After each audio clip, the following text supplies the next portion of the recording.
ಗರಿಷ್ಠ ಪ್ರಮಾಣದಲ್ಲಿ ಮಳೆ ಆಗ್ತದೆ, ಹೌದಾ? ಅಪಾರ ಪ್ರಮಾಣದಲ್ಲಿ ಮಳೆ ಆಗ್ತದೆ. ನಾವೇನು ಅನ್ಕೋತೀವಿ ಅಂದ್ರೆ ಮಳೆ ನೀರೇ ನದಿ ಆಗ್ತದ ಅಂತ. ಸುಳ್ಳದು. ಅದು ರಭಸ ಅಷ್ಟೇ ಇರ್ತದೆ. ಮಳೆ ನೀರು ಯಾವತ್ತು ನದಿಯಾಗಿ ಹರಿಯಂಗಿಲ್ಲ. ಅದಕ್ಕೆ ನದಿ ಅಂತೂ ಕರಿಬಾರದು. ಈ ಉದಾಹರಣೆ ನಮ್ಮ ಉತ್ತರ ಕರ್ನಾಟಕದಲ್ಲಿ ಡೋಣಿ ನದಿ ಹರಿತದೆ. ಆ ಡೋಣಿ ನದಿ ವರ್ಷ ಪೂರ್ತಿ ತುಂಬ ಹಂಗಿಲ್ಲ ಅದಕ್ಕೆ. ಯಾಕಂದ್ರೆ ಅದಕ್ಕೆ ನದಿಯ ಮೂಲದ ಪ್ರಮಾಣ ಬಹಳಷ್ಟು ಕಡಿಮೆ ಇದೆ. ಉತ್ತರ ಕರ್ನಾಟಕದಲ್ಲಿ ಡೋಣಿ ನದಿ ಅದ. ಮಳೆ ಯಾವಾಗ ಬರ್ತದೆ ಆ ಸಮಯದಲ್ಲಿ ಮಾತ್ರ ನೀರು ಹರಿತದೆ.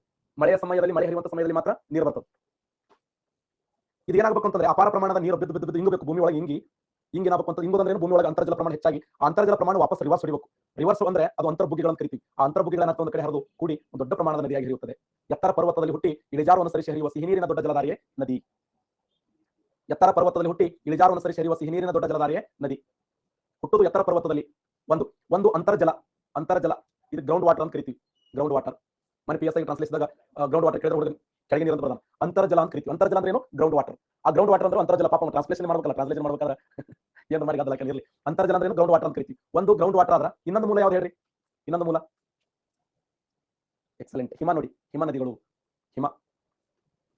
ಹಿಮ ಅಪಾರ ಪ್ರಮಾಣದಲ್ಲಿ ಹಿಮ ಏನಾಗ್ತಂದ್ರೆ ಕರಿ ಬರ್ತದೆ. ಹಿಮ ಕರಿಗೆ ನೀರಾಗಿ ಹರಿತಾ ಇದ್ರೆ ಮತ್ತೆ ಅಂತರ್ಜಲ, ಈ ಎರಡು ಮೂಲಗಳಿಂದ ಏನಾಗ್ತಂದ್ರೆ ನದಿಗಳು ಜನ್ಮ ತಾಳ್ತವೆ. ಹಾಗಾದ್ರೆ ನಾನು ಇವತ್ತು ನದಿಗಳ ಬಗ್ಗೆ ಡಿಸ್ಕಸ್ ಮಾಡ್ತೀನಿ ನಿಮ್ಮ ಜೊತೆಯಲ್ಲಿ. ಯಾಕಂದ್ರೆ ನದಿ ಜಲಪಾತ ಅಣೆಕಟ್ಟುಗಳ ಮೇಲೆ ಜಾಸ್ತಿ ಪ್ರಶ್ನೆ ಕೇಳುವಂತ ಸಾಧ್ಯತೆ ಇದೆ. ಹಾಗಾದ್ರೆ ಇವತ್ತು ನಾವು ನದಿಗಳ ಬಗ್ಗೆ ಡಿಸ್ಕಸ್ ಮಾಡೋಣ. ಎತ್ತರ ಪರ್ವತದಲ್ಲಿ ಹುಟ್ಟಿ ಇಳಿಜಾರು ಅನುಸರಿಸಿ ಹರಿಯುವ ಸಿಹಿನೀರಿನ ದೊಡ್ಡ ಜಲಧಾರಿಯೇ ನದಿ ಅಂತ ಕರೀತಾರೆ. ಗ್ಲೇಸಿಯರ್ಗಳು. ನಮ್ಮ ಭಾರತ ದೇಶದ